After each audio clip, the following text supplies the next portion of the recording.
They would see sources go dark that were previously productive. They would see new sources of disinformation on these channels. And then the question is, why are our private details that are transmitted online, why are our private details that are stored on our personal devices any different than the details and private records of our lives that are stored in our private journals?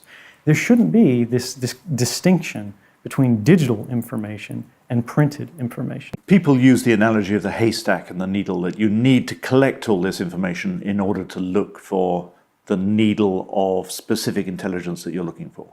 I would argue that simply using the term haystack is misleading. This is a haystack of human lives. It's all the private records of the most intimate activities throughout our lives that are aggregated and compiled and stored for increasing frequencies of time. It may be that by seizing all of the records of our private activities, by watching everywhere we go, by watching everything we do, by analyzing every word we say, by weighting and passing judgment over every association we make and every person we love, you see things that are deeply troubling all the time. And it's not just one person, it's many of them. So I raised concerns about these programs regularly and widely, more than 10 discrete colleagues that I had worked with, and that's both laterally and vertically in my work. I went to and I showed these programs. I said, what do you think about this? Isn't this unusual? How can we be doing this? Isn't this unconstitutional? Isn't this a violation of rights? You're talking about patterns of behavior. Just to rephrase the question, were there specific things where you actually felt uneasy that X was being targeted? A simple example that everybody can relate to is the ability where they now have access to all of your private records.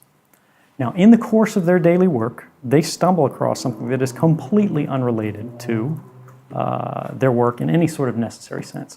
For example, an intimate nude photo of someone in a sexually compromising situation, but they're extremely attractive. So what do? They turn around in their chair and they show their coworker. And their coworker says, oh, hey, that's great. Send that to Bill down the way. And then Bill sends it to George sends it to Tom. And sooner or later, this person's whole life has been seen by all of these other people. That your private images, records of your private lives, records of your intimate moments have been taken without any specific authorization, without any specific need, is itself a violation of your rights. We need to think of it in terms of literacy, because technology is a new system of communication. It's a new set of symbols that people have to intuitively understand. It's like something that you learn, but just like how you learn to write letters in school, you learn to use computers, how they interact, how they communicate. And technical literacy in our society is a rare and precious resource.